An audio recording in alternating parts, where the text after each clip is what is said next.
Nous entrons dans le temps de la parole et avant d'ouvrir la Bible pour lire les deux textes bibliques, nous demandons à Dieu l'aide de son Saint-Esprit.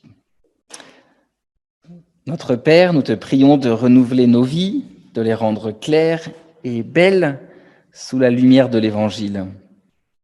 Que ta parole nous atteigne au plus secret de nous-mêmes. Que ton amour emporte nos volontés défaillantes ou rebelles. Que ta joie nous attende au terme des chemins semés d'obstacles et bordés de merveilles, car tu es un Dieu de vie et tu prends soin de tes enfants. Amen. Je vais commencer par vous lire le chapitre 6 de l'Épître aux Galates, versets 1 à 10. Frères et sœurs, si quelqu'un vient à être pris en faute, vous qui avez l'Esprit de Dieu, ramenez-le dans le droit chemin, mais faites preuve de douceur à son égard.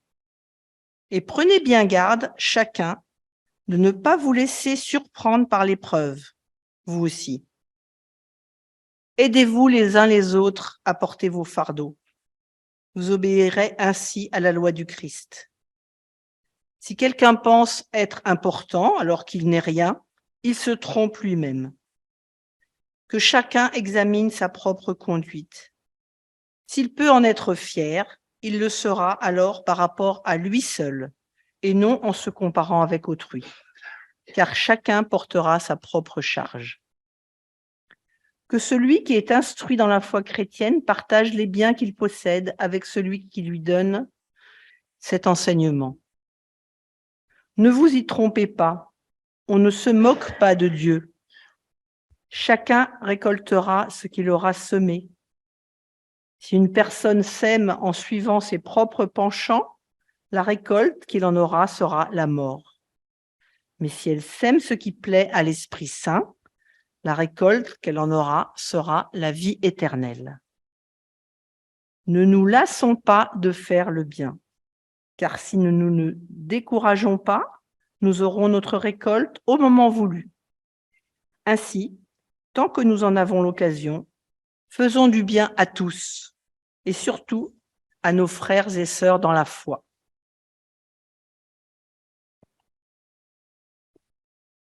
Et deuxième lecture dans Luc 23, 35 à 43. Le peuple se tenait là et regardait. Les dirigeants, eux, se moquaient de lui en disant « Il en a sauvé d'autres, qu'il se sauve lui-même, s'il est le Christ, celui que Dieu a choisi. » Les soldats aussi se moquèrent de lui. Ils s'approchèrent, lui présentèrent du vinaigre et dirent « Si tu es le roi des Juifs, sauve-toi toi-même. » Au-dessus de lui, il y avait cette inscription « Celui-ci est le roi des Juifs. » L'un des malfaiteurs, suspendu en croix, l'insultait en disant « N'es-tu pas le Christ? Sauve-toi toi-même et nous avec toi. » Mais l'autre lui fit des reproches et lui dit « Ne crains-tu pas Dieu, toi qui subis la même punition? Pour nous, cette punition est juste, car nous recevons ce que nous avons mérité par nos actes, mais lui, il n'a rien fait de mal. » Puis il ajouta « Jésus, souviens-toi de moi quand tu viendras pour être roi. » Jésus lui répondit « Je te le déclare, c'est la vérité. Aujourd'hui, tu seras avec moi dans le paradis. » Qui sème le vent récolte la tempête. Voilà un proverbe bien courant et qui, comme beaucoup d'autres proverbes, vient de la Bible. Certains prédicateurs s'amusent d'ailleurs à faire des séries de prédications sur les proverbes de la vie quotidienne qui viennent de la Bible, histoire de montrer à quel point la foi chrétienne fait partie intégrante de notre culture et surtout que cette foi chrétienne, cet héritage de la Bible, irrigue notre quotidien, bien plus que ce que nous pouvons imaginer. Je vous donne quelques exemples.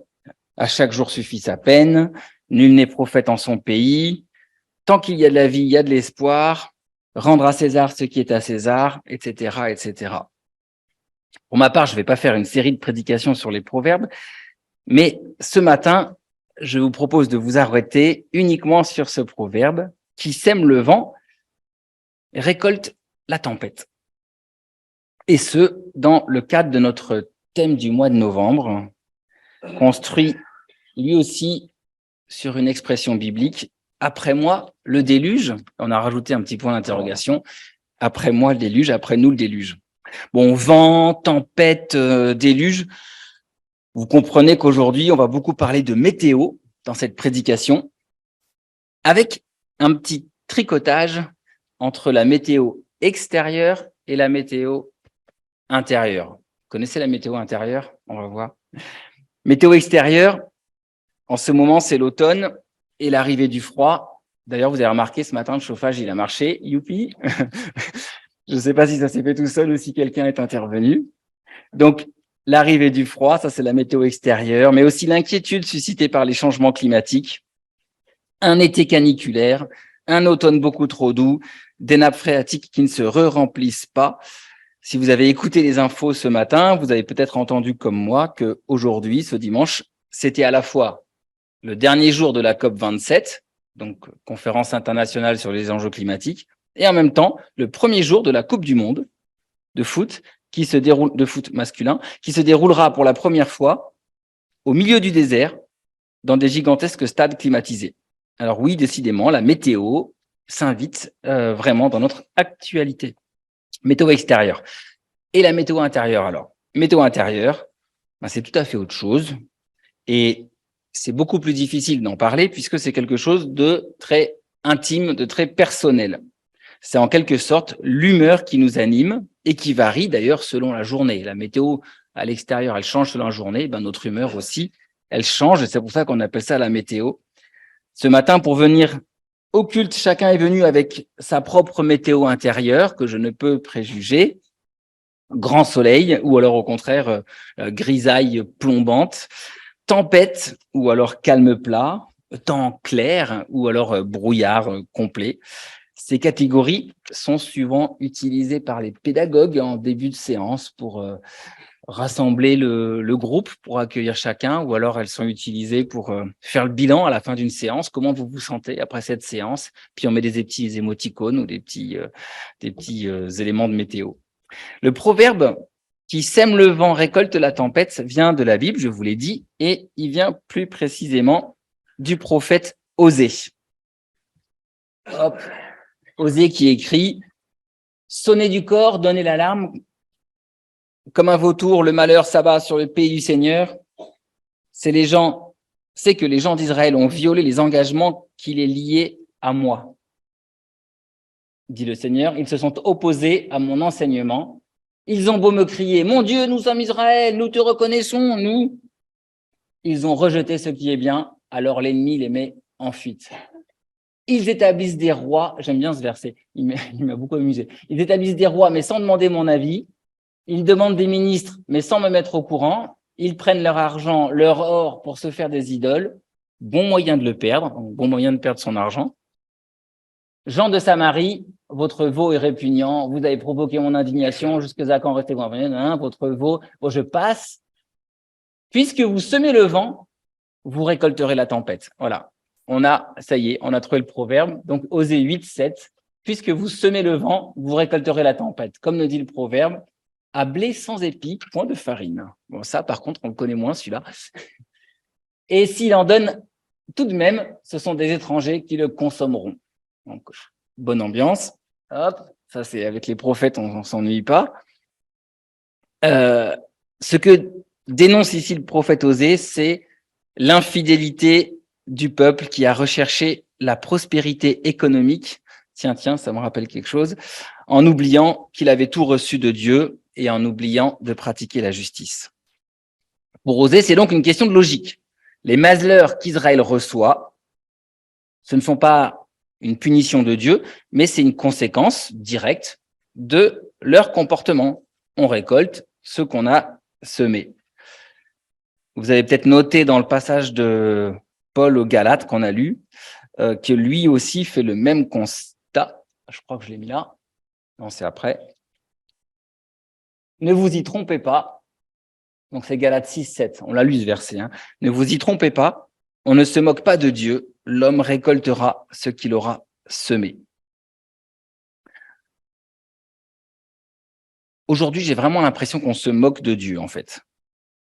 On se moque de Dieu, même si on connaît les conséquences, on continue à extraire de plus en plus de pétrole et de charbon. Pour rendre la ville plus jolie, on coupe les vieux arbres, alors qu'ils sont nos meilleurs climatiseurs naturels. On s'apprête à produire à grande échelle des voitures électriques, alors qu'on n'est même pas sûr d'avoir assez d'électricité pour passer cet hiver. On rejette à la mer des migrants, on empêche de travailler ceux qui sont déjà là. Mais n'avons-nous pas conscience qu'avec tous ces comportements, nous semons littéralement la tempête pour ceux qui viennent après nous? Sommes-nous à ce point si dépourvus d'intelligence que nous ne pouvons pas comprendre les conséquences de nos actes? L'homme moderne est descendu tellement bas qu'il a confondu liberté et esclavage. Il ne se rend même pas compte que la liberté qu'on lui vend l'enferme chaque jour un peu plus dans l'aliénation consommatrice. La véritable liberté, ce n'est pas de pouvoir assouvir ses pulsions, prendre sa voiture quand on veut, manger ce qu'on veut quand on veut. La véritable liberté, ce n'est pas le pouvoir d'assouvir ses pulsions, c'est d'être capable de les maîtriser. La véritable liberté, ce n'est pas d'enfouir sa tête dans le sable pour ne pas voir le malheur arriver. La véritable liberté, c'est d'être capable de rester debout et de traverser toutes les tempêtes, y compris celles que nous avons contribué à provoquer. La foi chrétienne, c'est une école de la responsabilité. Et je crois qu'il n'est pas inutile de rappeler aujourd'hui que nos choix ont des conséquences et que nos modes de vie ont un impact sur les autres, impact tantôt positif, tantôt négatif. La foi chrétienne, en cherchant à obéir au commandement absolu de l'amour du prochain, nous encourage à tout faire, à donner littéralement sa vie pour que celle-ci ait un impact positif sur celle des autres. Alors la mode aujourd'hui, c'est de ne pas culpabiliser. Chacun est déjà assez malheureux comme ça, alors tu comprends, si tu lui dis qu'il se trompe, il va être encore plus malheureux. Mais c'est n'importe quoi. C'est n'importe quoi comme posture. Si vous avez quelqu'un qui roule à contresens sur l'autoroute, il faut l'arrêter, non? On va pas le laisser rouler à contresens. Est-ce que c'est culpabiliser quelqu'un que de l'empêcher de provoquer des dégâts? On peut dire la même chose par rapport à l'éducation des enfants. Est-ce que c'est l'empêcher de se développer que de l'arrêter ou de le gronder quand il fait une bêtise? Le fait est que les enjeux climatiques aujourd'hui sont un fardeau très très lourd à porter. Un fardeau beaucoup trop lourd.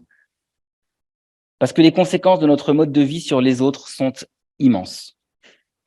Dire cela aujourd'hui, ce n'est pas culpabiliser, c'est reconnaître un fait tangible, relaté année après année par des kilomètres de rapports scientifiques. Nous vivons aujourd'hui comme des seigneurs du Moyen-Âge, puisque les énergies fossiles nous permettent de vivre comme si nous avions 600 serviteurs, qu'on pourrait considérer comme des esclaves énergétiques. Pour le dire autrement, nous vivons, un Français moyen, je veux dire, au crochet de la nature, au crochet des populations du Sud, au crochet des générations futures, qui payeront pour nous le prix de nos modes de vie gloutons. La culpabilité est donc déjà là, elle est immense. Que nous soyons prêts à le reconnaître ou pas, ça c'est autre chose. Mais elle est là. Même si évidemment aucun de nous n'est à lui seul complètement responsable de cette situation. C'est une responsabilité collective et qui nous a été transmise par les générations précédentes. Ce n'est pas uniquement cette génération qui porte le poids de cette responsabilité. La culpabilité est grande, mais il y a une bonne nouvelle. Dans mes cours à la fac de théologie, on nous parlait des prédications tunnels, c'est-à-dire on noircit tout pour mieux voir à la fin la lumière au bout. Je crois que je suis dans une prédication type de tunnel, c'est-à-dire on plombe l'ambiance et après on vous dit la lumière, elle est là. Bon, je vous dis ça pour faire gaffe à ce qu'on soit pas dans la manipulation réciproque. Mais il y a vraiment une bonne nouvelle. C'est pas qu'il y a une sortie au bout du tunnel, c'est qu'il y a le Christ avec nous aujourd'hui pour porter le fardeau. Ce fardeau, le Christ, il le porte avec nous. Il nous aide pour peu que nous l'ayons identifié, ce fardeau. pour peu que nous le reconnaissions qu'il pèse sur nos épaules ce fardeau et que nous cherchions à le nommer, à le cibler. Dans l'évangile de Luc, le passage qu'on a lu, on voit ce deuxième malfaiteur sur la croix, à côté de Jésus, et qui sait qu'il va mourir, comme son compagnon, comme Jésus. Son compagnon, justement, ce compagnon d'infortune, est en train d'insulter Jésus, nous dit le texte. Alors, le deuxième malfaiteur lui dit, « Mais ne crains-tu pas Dieu, toi qui subis la même punition? Pour nous, cette punition est juste, car nous recevons ce que nous avons mérité par nos actes, mais lui n'a rien fait de mal. » Je crois que je l'ai mis. Pour nous, cette punition est juste, car nous recevons ce que nous avons mérité par nos actes, mais lui n'a rien fait de mal. Chers amis, tout comme le deuxième malfaiteur, ayons nous aussi le courage de reconnaître que les tempêtes climatiques sont une conséquence de nos actes. Ayons le courage de reconnaître que malgré nos efforts, nos actes ne suffiront pas à sauver notre vie et encore moins à sauver l'humanité. L'attitude du deuxième malfaiteur, elle est exemplaire. Elle est exemplaire parce que non seulement il assume ses erreurs, il reconnaît ses fautes, mais aussi parce qu'il ne tombe pas pour autant dans le fatalisme. Il place son espérance en Dieu. Il dit pas « ma vie est foutue, j'ai fait tout de travers, j'aurais servi à rien, on peut fermer la porte ». Non, qu'est-ce qu'il dit? Il dit « Jésus, souviens-toi de moi ». Ça veut dire qu'il demande à Jésus de garder quelque chose de sa vie. « Jésus, souviens-toi de moi quand tu reviendras comme roi ».